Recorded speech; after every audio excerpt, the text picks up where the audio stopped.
Auzu billahi minash shaitanir rajim. Bismillahir rahmanir rahim. Assalamu alaikum ummati Muhammad. You are watching Shaidai Muhammad. As our topic is about the Battle of Karbala, when a person's place of death or martyrdom is already decided, Allah creates such circumstances that even after thousands of obstacles, that person is guided towards that place in the final moment of life. Sayyidina Imam Ali Maqam, Sayyidul Shahda Imam Hussain radiallahu ta'ala anhu, whose martyrdom in the land of Karbala was already destined, faced such circumstances that it became necessary for him to travel towards Karbala. The reason was that the letter of Hazrat Muslim bin Aqil had reached Imam Hussain. In that letter, he had written, "The condition in Kufa are good, and the people of Kufa are still firm on their promise. As soon as my letter reaches you, please come to Kufa." After receiving this letter, Imam Hussain had no reason left to delay his journey to Kufa. Imam Hussain prepared for the journey from Makkah to Kufa and started arranging his belongings. When the people of Makkah came to know about Imam Hussein's preparation, many people were deeply concerned. It is mentioned in narrations that great companions like Abdullah ibn Umar, Abdullah ibn Abbas and Zubair came to Imam Hussain and said, "Please do not leave Makkah for Kufa. The people of Kufa are lovers of wealth and money. They betrayed your father Maulai Kainat Hazrat Ali radiallahu ta'ala anhu and your brother Imam Hassan radiallahu ta'ala anhu.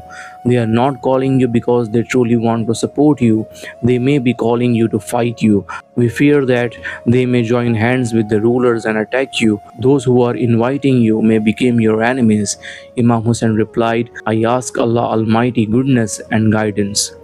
The great companions tried their best to stop Imam Hussain from going to Kufa, but their efforts were unsuccessful. Finally, Imam Hussain, along with his pure family of Ahlul Bayt, his companions, relatives and loved ones, a total of 82 noble souls left Makkah and began their journey towards Kufa. When Imam Hussain radiallahu ta'ala anhu left Makkah for Kufa on the 3rd Dhul-Hijjah, he was accompanied on his journey by his family and loved ones. With him were his 3 sons, 1 daughter, and his respected wives. Among his 3 sons, Imam Zainul Abidin radiallahu ta'ala anhu, who was 22 years old, he was very ill at that time. Hazrat Ali Akbar radiallahu ta'ala anhu, who was 18 years old. Hazrat Ali Asghar radiallahu ta'ala anhu, who was only 6 months old. His daughter was Hazrat Sakina radiallahu ta'ala anha, who was 7 years old. Among his wives, one was named Shahrbanu. Along with Imam Hussain radiallahu ta'ala anhu, there were also 4 sons of Imam Hassan radiallahu ta'ala anhu. 2 of them had names that showed love and respect for the companions of the Prophet Muhammad sallallahu alaihi wasallam. Their names were Hazrat Abu Bakr radiallahu ta'ala anhu and Hazrat Umar radiallahu ta'ala anhu.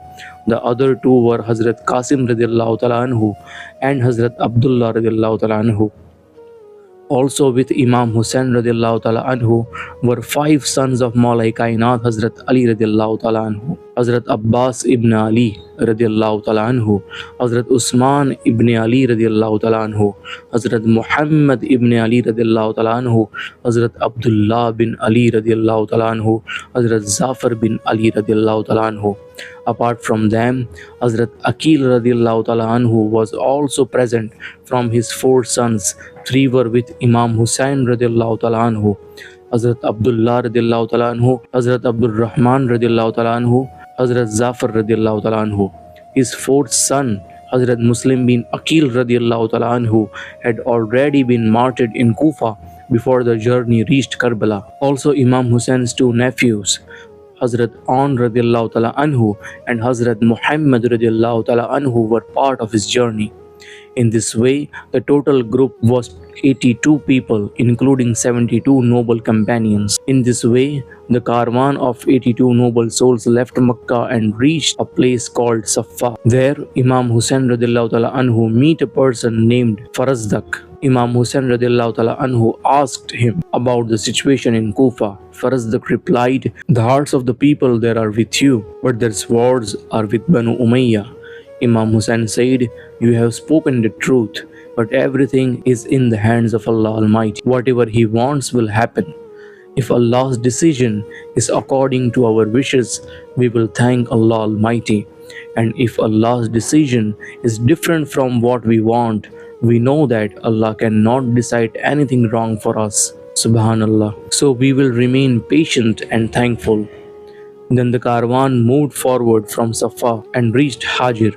There, Imam Hussain radiallahu ta'ala anhu sent one of his trusted companions, Qais bin Mushahir, towards Kufa with a letter. In the letter, Imam Hussain radiallahu ta'ala anhu wrote, I received the letter of my brother Muslim bin Aqil.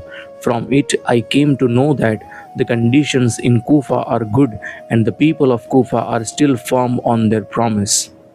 As soon as I received this news, I left Makkah and started my journey towards Kufa. When this letter reaches you, prepare yourselves, because soon I will come to you. After this, Imam Hussain radiallahu ta'ala anhu continued his journey with his caravan. On the way, he met Abdullah bin Mutai. He asked, O Hussain, where are you going? When Imam Hussain explained the reason for his journey, Abdullah bin Mutai said, Certainly you may be martyred in Kufa. Hearing this, Imam Hussain radiallahu ta'ala anhu recite the verse, La yusibna illa ma kataballahu lana. Nothing will happen to us except what Allah has written for us. That means only those things can reach us which Allah has already written for us. Imam Hussain radiallahu ta'ala anhu continued his journey with his caravan from Safa and reached Hajir. After that, they reached Zarud. Until this point, neither Imam Hussain nor anyone in the caravan had received the news of the martyrdom of Hazrat Muslim bin Aqil radiallahu ta'ala anhu. Then they moved from Zarud and reached Talabiya. From there, they arrived at Zubala. A person named Bukair bin Asadi informed them that Hazrat Muslim bin Aqil radiallahu ta'ala anhu and Hazrat Hani bin Urwa radiallahu ta'ala anhu had both been martyred. It was also told that after their martyrdom, ropes were tied to their feet and their bodies were dragged through the streets. Hearing this painful news, Imam Hussain radiallahu ta'ala anhu repeatedly recited, Inna lillahi wa inna ilayhi raji'un.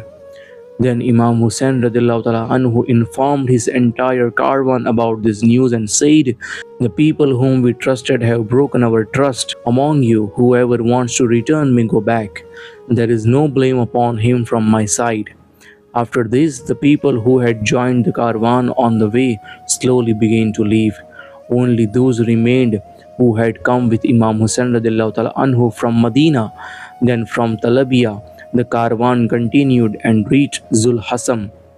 It was the first day of Muharram. Imam Hussain radiallahu ta'ala anhu set up his camp there. At that place, by the order of the governor of Kufa, Ubaidullah ibn Ziyad, Hur bin Yazid Tamimi arrived with a force of 1,000 soldiers to stop Imam Hussain. It was afternoon and the horses and soldiers of the opposing army were extremely thirsty. The grandson of the Prophet Muhammad sallallahu alaihi wasallam, Imam Hussain radiallahu ta'ala anhu, gave water to all of them. Then the time to Zuhr prayer arrived. After the Azan, Imam Hussain radiallahu ta'ala anhu said to Hur bin Yazid Tamimi and his army, Imam Hussain said, I have come to you only because I received many letters from you, which your people brought to me. You said, We have no Imam among us. Come to us, so that Allah Almighty may guide us to the path of truth through you. Because of what you said, I came to you. After hearing this, all of them remained silent in front of Imam Hussain radiallahu ta'ala anhu. Nobody said anything. After the Zuhr Azan, Imam Hussain radiallahu ta'ala anhu said, Call the Iqama. He told the Muazzin and the Iqama was called. Then Imam Hussain radiallahu ta'ala anhu asked Hur bin Yazid, Do you want to lead your companion in prayer? Hur replied, No, rather you lead the prayer and we will pray behind you. Imam Hussain radiallahu ta'ala anhu led the Zuhr prayer. After the prayer, Imam Hussain radiallahu ta'ala anhu returned to his camp. When the time of Asr prayer arrived, Imam Hussain radiallahu ta'ala anhu told his companions, Prepare to leave from here. Then the people from both sides prayed the Asr prayer behind Imam Hussain radiallahu ta'ala anhu. After that, Imam Hussain gave a speech and said, If you make pity and fear of Allah, your companion will surely receive Allah Almighty's pleasure and mercy. And compared to the rulers who are committed oppressions against you, our family of Ahl Bayt is more deserving of leadership. But if, after sending so many letters to us, you have broken your promise and you do not want us anymore, and you have chosen to stand with the oppressors, then allow me to return. Hur bin Yazid Tamimi said, which letters are you talking about? Imam Hussain radiallahu ta'ala anhu asked for the bag full of letters. It contained more than 50 letters. Seeing this, Hur said, we are not among those people who wrote letters to you and invited you to Kufa. Imam Hussain radiallahu ta'ala anhu then asked, O Hur, what do you want?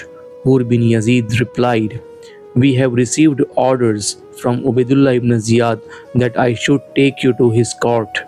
Imam Hussain said, by Allah, this will never happen. Hur replied, by Allah, I will not leave you. In this way, a discussion started between them. Then Hur bin Yazid said, O Imam, if you do not want to go to Kufa, then take a path that goes neither towards Kufa nor towards Medina. So Imam Hussain turned left from the road of Qadsiya and continued his journey. Hur bin Yazid also travelled alongside him. After traveling some distance, Imam Hussain and Hur stopped and rested. Then Imam Hussain ordered his companions, fill the water containers and move forward. They had only traveled a short distance when Imam Hussain fell asleep. When he woke up, he said 3 times, Inna lillahi wa inna ilayhi raji'un, Alhamdulillahi Rabbil Alameen. Hearing this, his son Imam Zainul Abidin radiallahu ta'ala anhu came to him and asked, Father, what happened? Imam Hussain replied, when I slept, I saw a traveler moving forward and death was coming towards him. I feel that this was a message from Allah Almighty about our coming end. Imam Zainul Abidin asked, Father, are we not upon the truth? By Allah, the one to whom we will return, we are surely upon the truth. Imam Zainul Abidin said, then Father, if we are on the truth, we do not fear such a death. Hearing this, Imam Hussain said, may Allah reward you with the best blessings that a son can receive from his father. Then the caravan reached a place called Nainwa. At that time, a man came from the direction of Kufa. He did not approach Imam Hussain radiallahu ta'ala anhu. Instead, he went directly to Hur bin Yazid and gave him a letter from Ubaidullah ibn Ziyad. The letter said, force Imam Hussain to stop in such a barren land where there is no shelter and no water. Hur informed Imam Hussain and his companion about the content of the letter. Imam Hussain said, all right, allow us to stop near this nearby village. Hur replied, we have orders from Ubaidullah ibn Ziyad. We must make you stop in this barren land. Also, the person who brought this letter is with us and will report everything back. Hearing this, the companions of Imam Hussain radiallahu ta'ala anhu became ready. One of the companions, Hazrat Zuhair radiallahu ta'ala anhu said, O Imam Hussain, at this moment, we should fight these people because the army that comes later will be much larger and we will not be able to face them. Imam Hussain replied, we will not start the fight. Then Imam Hussain radiallahu ta'ala anhu said to Hur, please allow us to go a little further. Hur remained silent. Imam Hussain turned and continued walking. But the soldiers of Hur stopped Imam Hussain and his companions. They said, stop here. The Euphrates River is not far from here. Imam Hussain asked, what is this place called?